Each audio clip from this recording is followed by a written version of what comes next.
নতুন করে আবারও অশান্ত হয়ে উঠেছে ভারতের উত্তর পূর্বাঞ্চলীয় মণিপুর রাজ্যের পরিস্থিতি।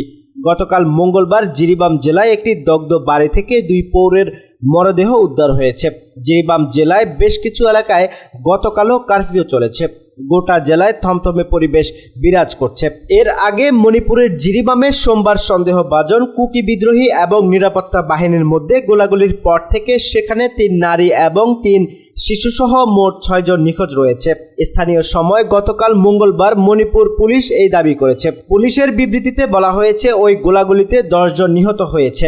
ইম্ফলে সাংবাদিক সম্মেলন করে এক পুলিশ কর্মকর্তা জানান, গত সোমবার মণিপুরের জিরিবামের যে এলাকায় গোলাগুলি হয়েছে সেখান থেকে মোট 13 জন নিখোঁজ হয়েছেন। পরে তাদের মধ্যে 2 জনের মরদেহ পাওয়া যায় এবং আরও 5 জনের খোঁজ মিলেছে।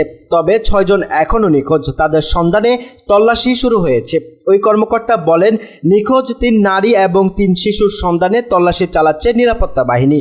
তবে সশস্ত্র ব্যক্তিরা গুলি চালালে পাল্টা গুলি চালাবে আসাম রাইফেলস। এর আগে গত সোমবার জিরিবাম জেলায় সেন্ট্রাল রিজার্ভ পুলিশ ফোর্সের ক্যাম্পে গুলিতে 11 কুকি বিদ্রোহী নিহত হওয়ার পর রাতেই সেখানে অনির্দিষ্টকালের কারফিউ জারি করা হয়। সোমবার রাতে পার্শ্ববর্তী পশ্চিম ইম্ফল জেলায় সশস্ত্র কুকি জঙ্গিরা হামলা চালায় বলে অভিযোগ উঠেছে। পুলিশ জানিয়েছে, ক্যাম্পে কুকি বিদ্রোহীরা হামলা চালালে পাল্টা জবাব দেয় সিআরপিএফ এর দাবি, গুলিতে নিহত সবাই 11 কুকি বিদ্রোহী। এতে সিআরপিএফ এর এক জওয়ান মারাত্মক আহত হয়েছে।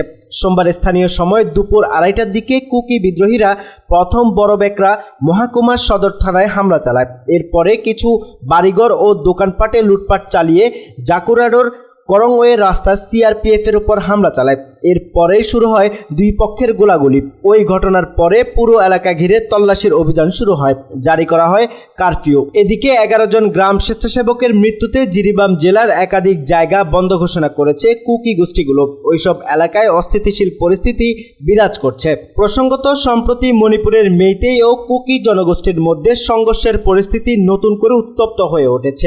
গত সেপ্টেম্বর মাস থেকেই দফায় দফায় সংঘর্ষ চলছে মণিপুরের বিস্তীর্ণ এলাকা জুড়ে।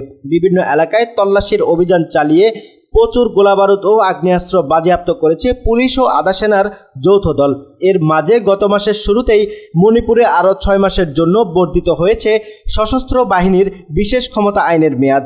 ইম্ফল, বিষ্ণুপুর, জিরিবাম এবং লামফেল সহ 19টি থানা এলাকা ছাড়া গোটা রাজ্যেই এই আইনের মেয়াদ বৃদ্ধি করা হয়েছে।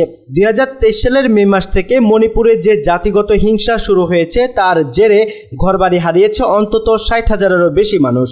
প্রিয় দর্শক, আজ এখানেই শেষ করছি। সবাই ভালো থাকুন, সুস্থ থাকুন। দেখা হচ্ছে পরবর্তী ভিডিওতে।